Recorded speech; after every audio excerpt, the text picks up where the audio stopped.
빌라 전세 사기 피해가 전국으로 퍼지던 2022년.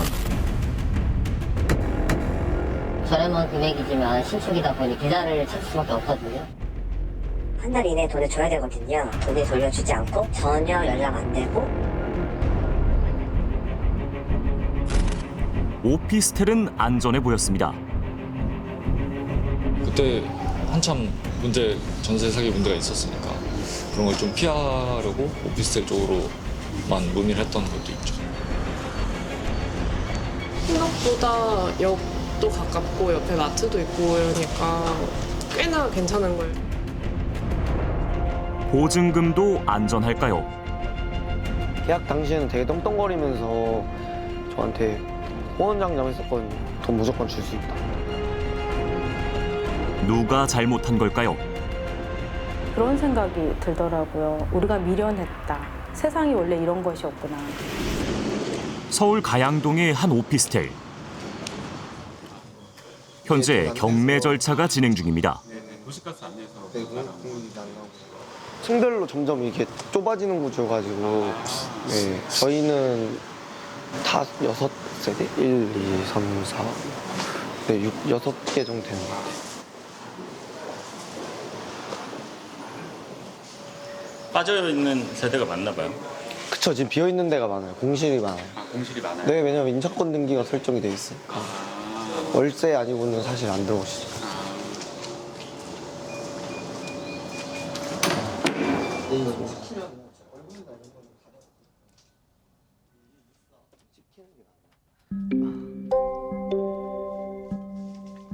한동훈 씨는 3년 전 1억 3,500만 원의 전세 계약을 맺었습니다. 착실히 모아온 3,500만 원에 중소기업 청년 대출 1억 원을 받아 보탰습니다.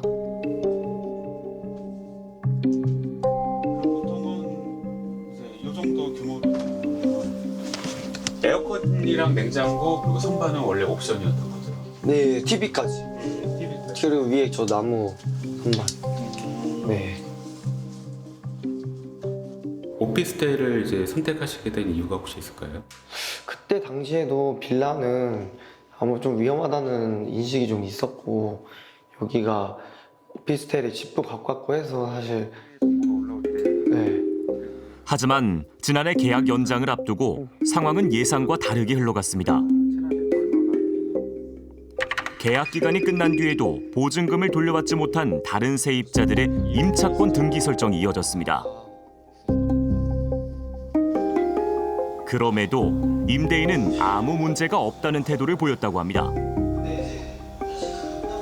자기는 지금 가진 재산들 다 내놨고 이제 주식도 자산이 꽤 있고 건물도 팔리면은 돈 주고도 남는다. 네, 이렇게 얘기하시니까 사실 그냥 알겠다고 그냥 더 마땅히 갈 데도 없고 해서 더 살았죠. 하지만 6개월 뒤 강제 경매 결정이 내려졌습니다. 이마저도 다른 세입자들을 통해서 듣게 됐습니다. 1층에 어떤 분이 이제 그 안내 문자에 그 카카오톡 아이디를 적어 놓으신 거예요. 연락 달라고. 그래서 이제 제가 최초로 연락을 드렸죠. 지금 경매 넘어간 거 알고 계시냐? 이래서 무슨 소리냐 하고 몰랐거든요, 전혀. 낌새를 알아챌 수 있는 뭔가가 없었거든요. 세입자들의 불안감이 커지는 상황에도 임대인 측은 되레 화를 냈다고 합니다. 제가 이제 물어봤어요. 경매 넘어가서 나중에 돈을 못 받게 되면 어떻게 하냐 이랬더니 받으실 거면 어떻게 하실 건데요? 막 이러면서 되게 화를 내시더라고요.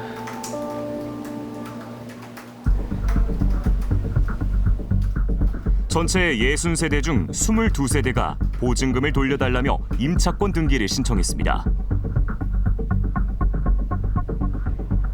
전체 피해액은 30억 원 정도.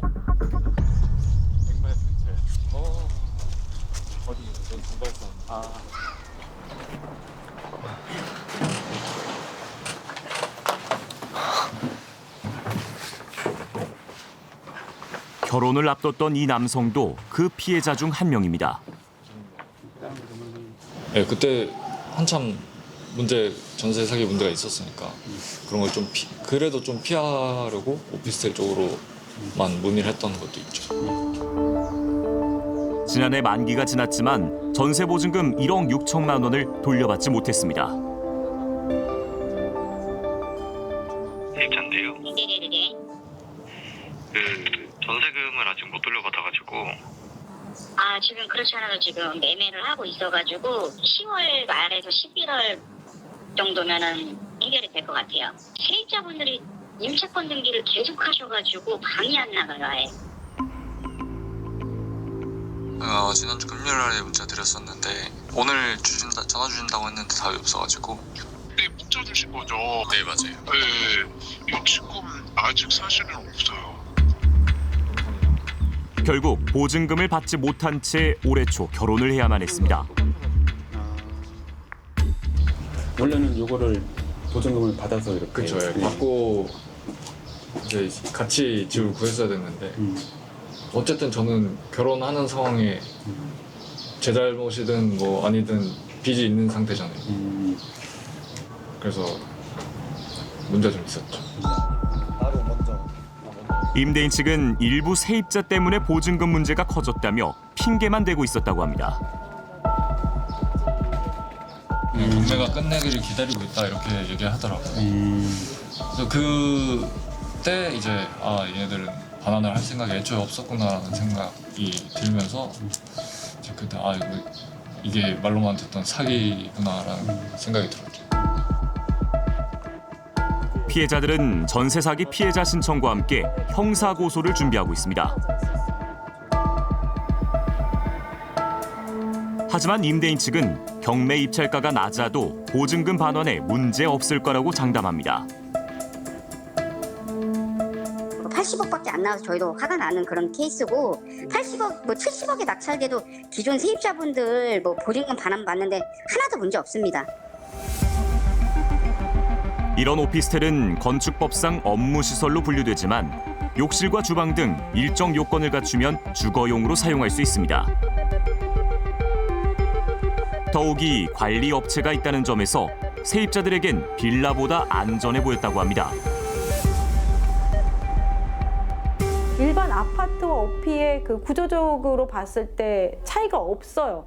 그러하니 생활이 가능하고 신축에 대한 열망은 인간이면 누구나 다 갖고 있는 것이고 그러하다 보니 오피에 대한 피해가 많은 게 사실이죠. 하지만 오피스텔의 전세 사기 피해는 늘고 있습니다. 주택도시보증공사의 전세보증금 반환보증 사고 현황입니다. 빌라로 불리는 다세대 주택의 비중은 2022년 58%에서 올해 33%로 줄었는데 같은 기간 오피스텔은 18%에서 29%로 늘어났습니다. 법원의 경매 건수를 봐도 아파트와 빌라보다 오피스텔의 증가폭이 큰 점을 알 수 있습니다. 모두 빌라 전세 사기가 들끓었던 2022년 이후입니다. 오피스텔의 취약점은 집값 대비 전세가가 높다는 점. 전세가율은 80% 이상이면 위험하다고 평가되는데 전국 오피스텔의 평균 전세가율은 84% 선입니다. 아파트와 빌라보다 월등히 높습니다. 내 돈을 거의 내지 않고 오피스텔 하나 갖고 있는 거예요. 혹시라도 오피스텔이 가격이 오르면 돈 버는 거고 오르지 않으면 사실 손해도 없죠. 아주 좋은 투기죠. 손해볼 가능성이 없는 투기니까. 오르기만 하면 좋고 안 오르면 많은 거예요. 손해보는 사람은 임차인이죠.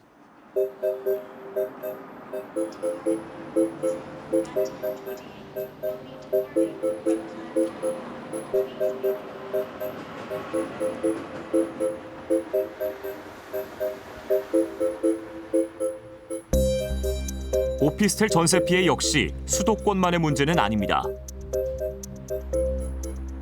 부산의 한 오피스텔.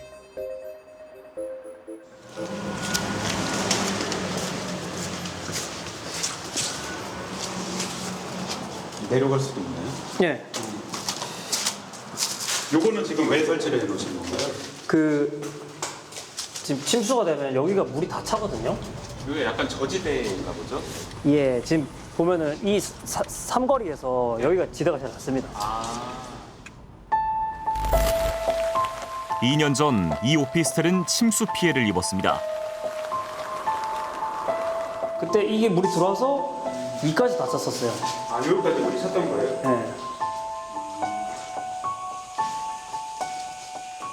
이게 완전히 시스템이 다 꺼졌었거든요. 전원이 차단이 되면 네. 어떤 일이 벌어지는 건가요? 불이 나도 네. 빨람이 안 올리고 네. 스프링클러 작동 안 하고 네. 소방에 관련된 모든 게 다 작동 안 합니다. 관리업체에서 하지만 당시 시설 관리를 책임져야 할 임대인은 나타나지 않았다고 합니다.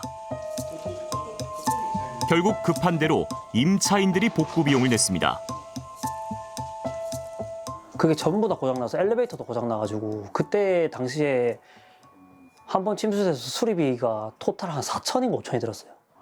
근데 이제 급한 거 엘리베이터랑 수도 펌프 물 먹어야 되니까 그런 것만 급하게 수리를 하고 지금 나머지는 아직도 수리 안 되고 있습니다. 이 남성도 2022년 3월 1억 6천만 원의 전세로 들어왔는데 8개월 만에 경매로 넘어갔습니다. 임대인은 이 사건 때문에 자기 개인적인 혼인신고를 하려고 구청에 갔거든요. 근데 이제 구청 가서 등기부등본을 떼보니까 갑자기 엄청 큰 건물 그 글자로 임의경매가 떠 있는 거예요.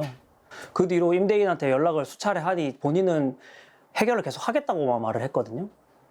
그렇게 해결하겠다고 말만 해놓고 연락이 두절되고 지금 이 상황까지 왔습니다. 오피스텔 전체 22가구 가운데 17세대가 피해를 입었습니다.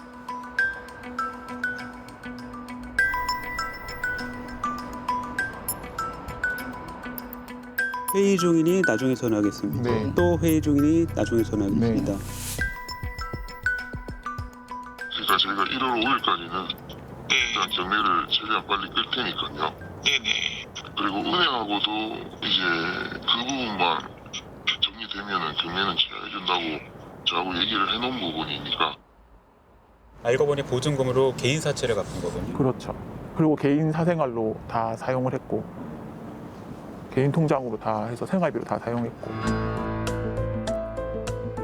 이 오피스텔의 실거래가는 많아야 53억 원으로 추정됩니다. 하지만 임대인이 이를 담보로 52억 원을 대출받아 58억 원의 근저당권이 설정돼 있는 상태였습니다. 이후 임대인은 세입자로부터 보증금 17억 원을 더 받았습니다. 담보대출과 전세보증금이 매매가를 웃도는 전형적인 깡통 전세입니다. 결국 경매가 진행되면서 임대인은 시설관리에서 손을 뗐고 대신 임차인들이 나눠서 관리하고 있습니다. 제가 아까 보니까 주차 설비는 있는데 지금 관리자분이 상주하는 분이 안 계시면 그건 어떻게? 그것도 저처럼 다른 임차인이 관리하고 있습니다. 현재 경매가 진행 중인 11가구는 전세 사기 피해자로 결정됐습니다. 하지만 매매가를 넘어선 근저당권 설정 때문에 경매에서 낙찰되더라도 후순위인 이들은 보증금을 돌려받을 수 없습니다. 또 경매에서 우선 매수할 수 있는 권리가 있고 이사할 경우 저금리 대출을 받을 수도 있지만 이들에겐 그림의 떡입니다. 실질적으로 이루어진 게 많이 없어요. 지금 받고 있는 거는 그 9천만 원에 대한 그 월 10만 원 이자 그거 받고 있고요. 그 외에는 딱히 받고 있는 게 없습니다. 도움은 안 되죠. 그래도 이제 저희가 제일 잘 활용한다고 해야 되나? 그나마 도움이 되는 경매 유예 밖에는 없죠. 솔직하게 말씀드리면.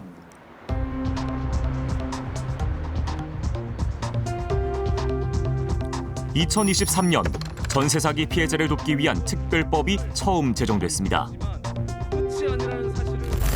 그리고 지난달 이 법은 2년 더 연장됐습니다. 전세 사기 피해자 지원 및 주거 안정에 관한 특별. 그러나 전세 사기 예방을 위한 개선책은 거의 없었습니다.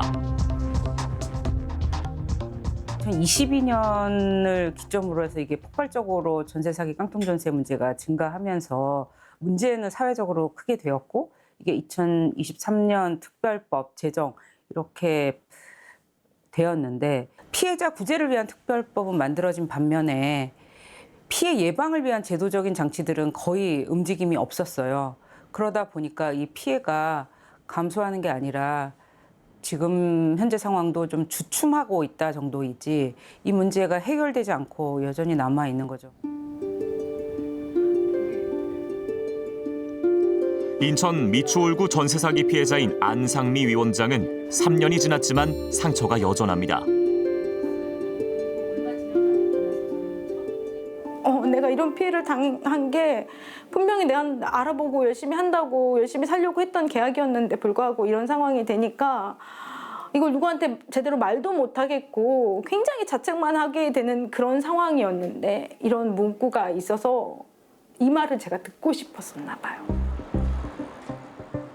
전문가들은 전세 사기를 예방하기 위해선 근저당 설정 등 대출 여부와 전세가율 등을 계약 전에 확인하고 이사 후엔 확정일자를 받고 전세 보증보험을 가입해야 한다고 강조합니다.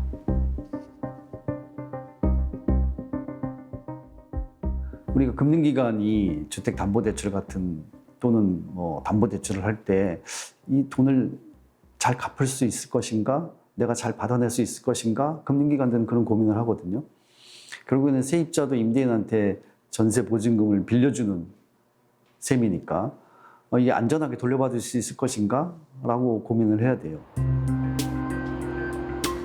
또 갭 투자를 제한할 수 있는 전세가율 상한제나 임차권 설정 등기 의무화 등의 제도 도입도 시급하다고 말합니다. 아주 법적으로 강하게 하든 또는 간접적으로 약하게 하든 전세값은 집값의 일정 비율 이내여야 된다. 그래서 집값이 좀 하락하더라도 전세 보증금은 다시 돌려받을 수 있어야 된다.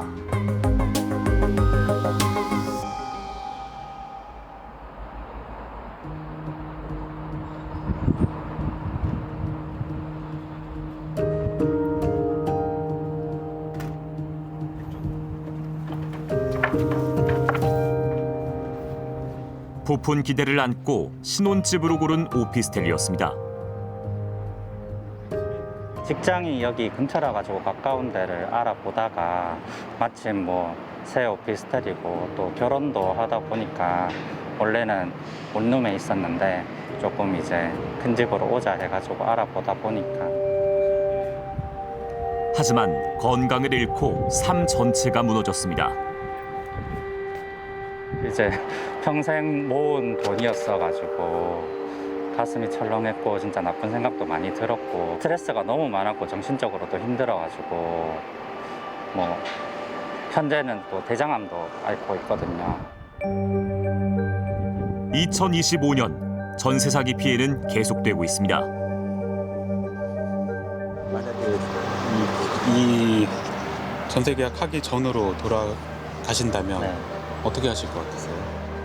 이 전세 자체를 이제는 아예 안 할 것 같아요. 조금 비싸도 월세나 아니면 뭐 대출을 조금 해서라도 자가를 아파트로 자가를 구입했었을 것 같습니다. 주거 취약계층의 주거 사다리 역할을 해온 전세제도. 사기 가해자는 1명이에요. 근데 사기 피해자는 100명이에요. 그러면 이 100명 한 명 한 명이 다 인생을 다 무너지는 거거든요. 이제 제대로 손봐야 할 때입니다.